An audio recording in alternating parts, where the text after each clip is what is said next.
some variants utilizing CT and MRI. I'm going to showcase the CT and MR imaging findings of Petrous apex disease processes, and I'm going to be echoing the sentiment of the previous speakers that CT and MR are very complementary and help kind of narrow down these differential diagnoses, usually to one single disease entity. And then finally, I'm just going to discuss a simple imaging algorithm that you can use to kind of tailor your differential diagnosis for these lesions. So the Petrous apex, it's a pyramid-shaped portion of the Petrous temporal bone that's kind of in the anterior medial aspect of the temporal bone, kind of extending towards the central skull base. And it has three surfaces. The superior surface is kind of an edge. It's called the Petrous ridge, and it forms the boundary of the middle cranial fossa and the posterior cranial fossa. So it's kind of in a unique location where it's the way station between a lot of portions of the brain and skull base. So we have to realize that there are several important neurovascular structures here. So first being that the internal carotid artery. So there's a Petrous segment of the internal carotid artery which courses through the Petrous apex. There's several important venous structures that are close to the Petrous apex, including the cavernous sinus, which gives rise to the superior petrosal sinus, which then extends along that Petrous ridge towards the junction of the transverse and sigmoid sinuses, and then also the inferior petrosal sinus, which kind of courses inferiorly along that petroclival junction towards the pars nervosa of the jugular foramen. And then finally, there's some important nerves in this area.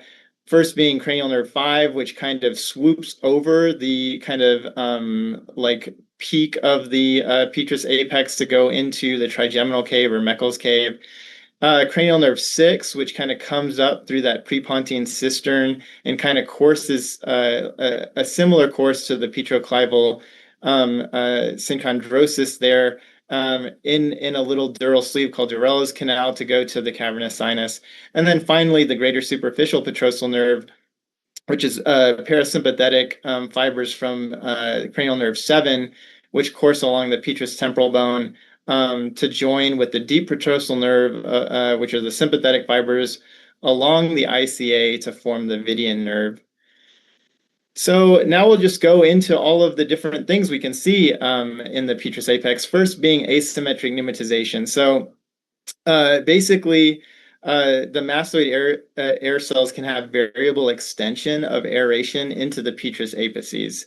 And when it's asymmetric, it may look, especially on MR, that there's a false lesion. And so in this case, you see, symmetry for a neuroradiologist is typically our friend, and asymmetry usually is indicative of pathology. But in this case, the asymmetry can trick us. And so basically what you're seeing is there's this asymmetric T1 hyperintensity on that side. But if you have the CT, you can see that basically there's aeration on the right Petrous apex, but not on the left. And so you're just seeing the normal marrow signal. And so this is just a normal anatomic variant. What you want to do in these cases, if you see this asymmetry, is try to figure out whether or not this side is just normal fatty marrow. So it should be high on T1 and T2 signal intensity, and then it should sat out on your fat saturation sequences like FLAIR, for instance. Obviously, if you have the CT, that's even better. Then you can tell that it's just normal marrow. Next, another incidental finding that we'll sometimes see in the Petrous apex is trapped fluid. And so if you have an aerated Petrous apex and you had a prior bout of otomastoiditis, you can get fluid that just gets trapped in these air cells and not able to drain out. And so you'll see this as an incidental finding in asymptomatic patients, and you just have to be aware of the imaging findings. What you're going to look for is fluid signal like opacified air cells on CT. You should be able to see septations within them. Make sure that the cortex around this portion of the Petrous apex is intact. So you're not seeing any lack of coalescence or cortical breakdown. On MRI, typically it's just going to be T2 hyperintense fluid. There can be some variable amount of enhancement because that mucosa that's lining these air cells may be a little bit irritated, but don't attribute that to anything abnormal in the lack of clinical history of and nothing specific, no pain in this region, and lack of any bone breakdown. So next is cholesterol granuloma. So this is a benign expansile cystic lesion in a pneumatized petrous apex that has resulted from a vicious cycle of hemorrhage and inflammation. So you get inflammation and then hemorrhage happens, and then that hemorrhage leads to more inflammation and more hemorrhage. And so basically what you're going to see is this expansile lesion of hemorrhage products within the petrous apex that's been expanding over time. It's oftentimes associated with chronic otitis media. And on CT, what you're going to see is this expansile lesion with smooth margins. You can see that the cortex is still basically intact, except for areas that have been thinned to the point of not being visible anymore. And then the classic characteristics are MR increased T1 signal intensity. And so this will typically have increased T1 and T2 signal intensity and no internal enhancement. And so these lesions typically will be drained or marsupialized. This patient was a young woman, and they went actually through the nose and marsupialized it into the sphenoid sinuses. So next is cholesteatoma, which is basically an epidermoid cyst that's happening within the bone of the petrous apex. There's internal keratin debris, which kind of accumulates over time, and there's some osteolytic enzymes that happen on the edges of these lesions that cause some bone destruction and remodeling. And so in the petrous apex, these are typically congenital, although they can be acquired from a penetrating injury. This is in contrast to the cholesteatomas we typically see in the middle ear cavity, which happen from a retraction pocket and chronic ear disease. But the imaging findings are going to be very similar. What you're gonna look for is an expansile lesion with smooth margins. You can see in the red arrow, it's still got a smooth margin, but then it can demineralize the bone such that you can't really see it anymore. The yellow arrow is showing that this margin has actually gone into the petrous ICA canal.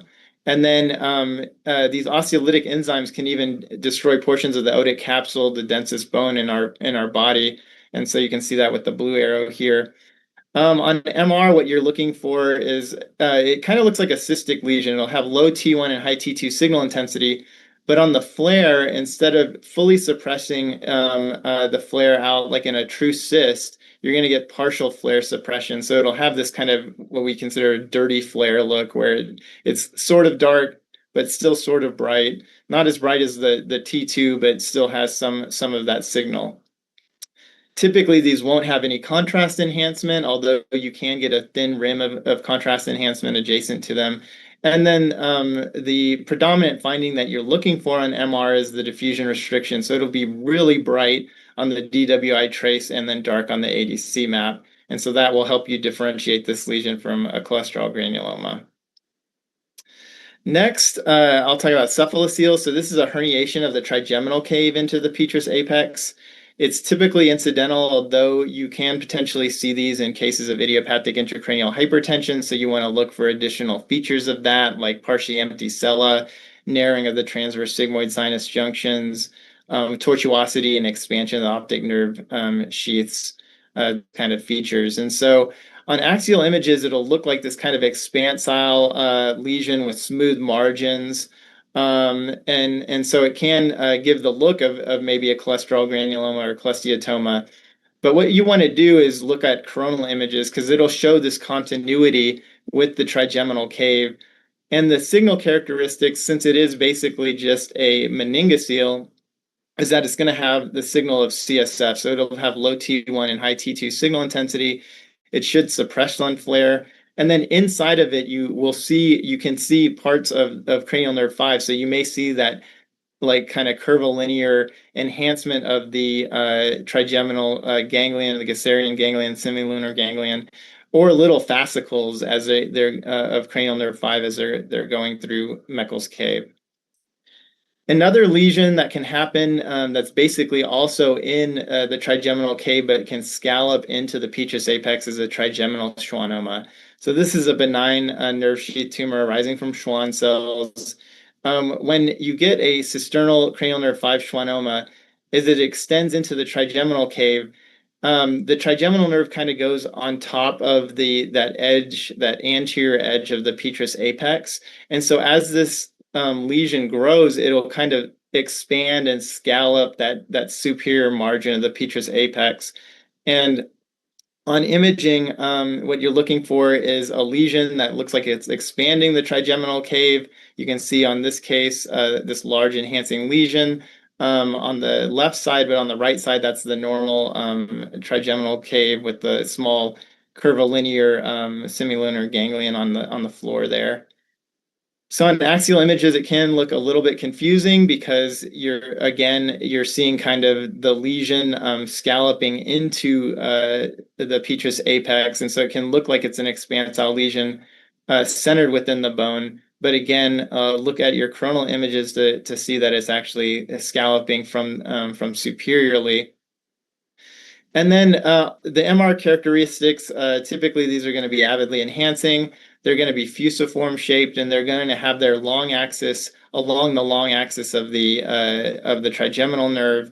And so you see that this lesion has kind of an anterior posterior axis to it, and it's going along the expected course of the left trigeminal nerve. And then obviously in this image, the yellow arrow showing the right trigeminal nerve kind of going in that direction. When these lesions are large, they can have intratumoral cysts. We saw some great examples in the previous lecture of that, and small microhemorrhages as well. Another potential etiology of an expansile kind of smooth scallop margin lesion of the petrous apex is an internal carotid artery aneurysm. So you should always think about this, put it in the back of your mind, because the last thing you want to do is send a surgeon in to biopsy a lesion and it be the actual carotid artery. And so this can be a fusiform or saccular outpouching of the petrous, laceral, or proximal cavernous ICA that protrude into the petrous apex. And so here it is. This is more of a saccular outpouching. And on imaging, what you're going to look for on CT, oftentimes these aneurysms, especially when they become large, will start having calcifications along their wall. When they fill with contrast, so if you do a CTA, it will look similar in contrast opacification to the arteries. And then you also want to make sure that or look to see if this thing is contiguous with the Petrous ICA canal. So that means that it is coming from that artery. On MR, one of the most helpful tools, especially if the artery or the aneurysm isn't thrombosed, is pulsation artifact. And this will happen in the phase direction, which is typically set in the left-right direction of like brain MRIs. And so what you can do is like really window your images down. And I like to look even outside of the field of the brain into the air on the sides of the head to look for this pulsation artifact. But you can see it quite nicely on this image as it's going through the air of the sphenoid sinus. And then obviously getting vascular imaging to confirm that the aneurysm is coming from the Petrous ICA, like in this case. This one had kind of this ledge right here where there was actually a thrombus within the dome of the aneurysm. And so these lesions can have variable T1 and T2 signal intensity based on the flow of the aneurysm and whether or not there's thrombus within them. So now we're going to switch gears to more destructive pathologies that happen in the Petrous apex, and the most common would be metastatic disease. So, the Petrous temporal bone is a bone, so any osseous metastatic disease can go to this area, and most commonly it's from either breast, lung, renal cell, or prostate cancer, just like bone metastases elsewhere. And so, on this case, you see this stir or flare hyperintense lesion within the left Petrous apex. I think on CT that you can see that it's got kind of an expansile look to it, but the margins are fuzzy. They're not kind of well corticated. What you want to do also with any time you're suspecting metastatic disease is look elsewhere, and you can see two other lytic lesions within the sphenoid bone here. And so based on whether or not the lesion is osteolytic or osteoblastic, they'll have different imaging characteristics. And so the osteolytic lesions will be kind of punched out like this with contrast enhancement, whereas the osteoblastic lesions will have sclerosis. So this is just that same case showing the contrast enhancement in all those lesions. Next is plasmacytoma. So this is a solitary plasma cell tumor which can arise in the bone or in extramedullary locations. When it happens in the petrous apex, then it would be considered a solitary plasma cell tumor of bone. If you have multiple of these lesions, it would be considered multiple myeloma. But what you're seeing here is in the right petrous apex, there's this low kind of intermediate T2 signal intense lesion. This could represent a metastatic lesion as well. They can be very difficult to differentiate, but on CT, they're typically going to be destructive and lytic. They won't have any sclerotic margins because the destruction happens fairly quickly. On MR, what you're looking for is kind of low T1 and T2 signal intensity. These are fairly cellular lesions, so they should have a lower ADC map value. And then they're typically contrast enhancing. Next, going on to chondrosarcoma. So we've seen several great examples of this throughout the lectures today. But this is a malignant cartilaginous tumor, and when it's happening in the region of the petrous apex, it's typically arising from the petroclival fissure. And so you can see that here. Basically, you have this lytic lesion with these kind of eaten and destructive margins that's centered right there in the right petroclival fissure. About 50% of these will have these kind of, calcified chondroid matrix or these kind of arc and ring calcifications, but you can't really, put your hat on that. It happens only in half of the cases. But you want to look for off midline location, osseous destruction. And then the MR characteristics are that these lesions are very high on T2 signal, and that's because they're mainly chondroid matrix, and they have very little cellularity to them. And so typically they're going to be very bright, like light bulb bright on T2. They can have enhancement, and then typically they have a very high ADC value, which usually malignancies will have a low ADC value because they're typically cellular. They won't allow diffusion or water to diffuse through the tissues. But in contrast to that, chondrosarcoma will be very high just because of its makeup. Next is Petrous apicitis. This is a spread of otomastoiditis to a pneumatized Petrous apex. And so I like to think of this as the Petrous apex comparison of coalescent mastoiditis. So you get an infection, a suppurative infection within a pneumatized Petrous apex. And this was described by Gradenigo's clinical triad of otitis media, retroorbital pain, and abducens palsy. Not most of these patients won't have all three of these, but you can see how if you have otitis media that goes to the Petrous apex air cells, that can irritate the trigeminal nerve, giving retroorbital pain, and the abducens nerve, giving abducens or lateral rectus palsy. So what you want to look for in this, and in distinction to just trapped fluid, you want to look for opacified Petrous apex air cells, but you want to see coalescence, like breakdown of these septations. And then you want to also scrutinize the margins of the Petrous air cells to see if there's any cortical erosions, like in this case. And then on MR, this one has a little bit more contrast enhancement than what I would expect for a normal trapped fluid. But you also want to look outside of these Petrous air cells, and you can see there's subtle but definite dural thickening and enhancement along the walls of the IACs. And so this infection has kind of broken through a little bit and caused irritation of the adjacent dura.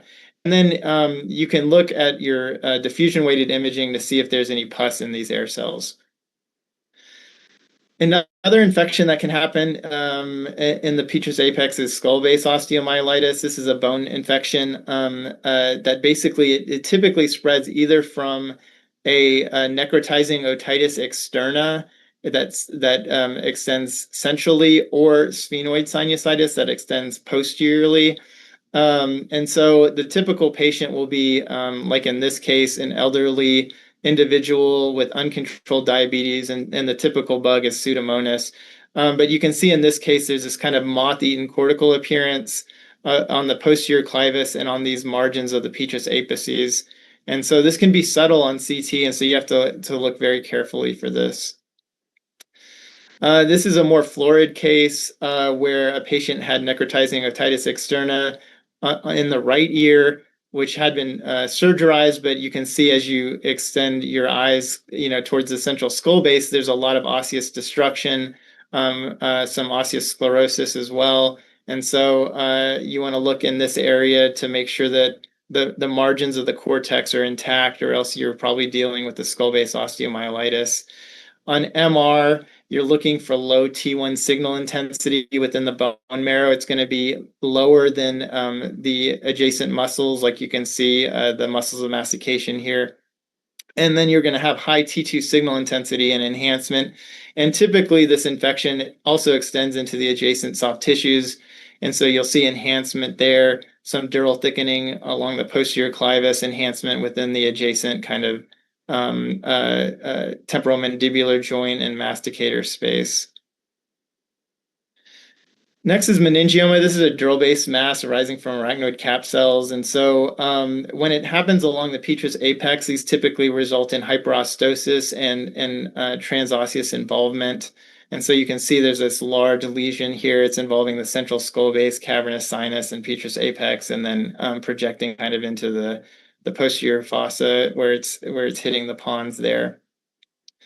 The osseous sclerosis can be quite subtle, and you want to look for areas of hyperostosis where the bone is kind of overgrown on CT.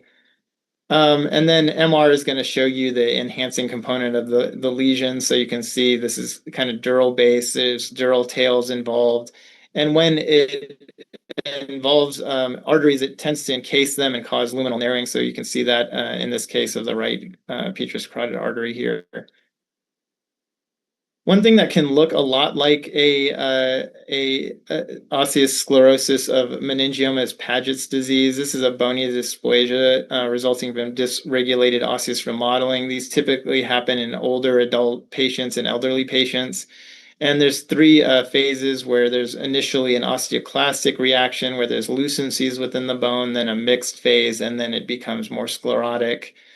And so basically, your imaging findings will be dependent on this disease phase on CT, whether or not they're lucent or mixed or sclerotic. But you're oftentimes looking for this bony expansion with cotton wool appearance. You can see some demineralization of the odate capsule, which doesn't happen in many disease entities. And then on MR, given the heterogeneous appearance of the bone, it will have a heterogeneous appearance on the T1 and T2 sequences and some contrast enhancement. And then finally, fibrous dysplasia. This is an osseous disorder from disruption of converting immature woven to mature lamellar bone. There's monostotic and polyostotic forms of this. And so the most common polyostotic form is McCune-Albright, which is associated with precocious puberty and cafe au lait spots. And then there's Masbaraud syndrome, which is associated with soft tissue myxomas. And so in this case, what you're looking for on MR, it can be very tricky because you're going to have this expansion, low T1 and T2 signal, heterogeneous enhancement. It'll look very aggressive, but you can make the diagnosis very easily on CT as this ground glass appearance. Sometimes you'll get this mixed lucent and sclerotic appearance. But again, this case had a lot of enhancement on the T1 post-contrast image, and so it can be mistaken for more aggressive pathology. So in summary, This is a little imaging algorithm you can use for diagnosing these lesions. First, on CT, you want to look for non-destructive lesions like these kind of asymptomatic lesions that we talked about, asymmetric marrow, trapped fluid. When you're confronted with an expansile lesion, think cholesterol granuloma, cholesteatoma, cephalocele, trigeminal schwannoma, and never forget aneurysm. Destructive lesions, we talked about metastatic disease, chondrosarcoma, and some of these infections. You can also have destructive lesions coming from like the central skull base or nasopharynx, so don't forget about those. And then some sclerotic lesions that we talked about.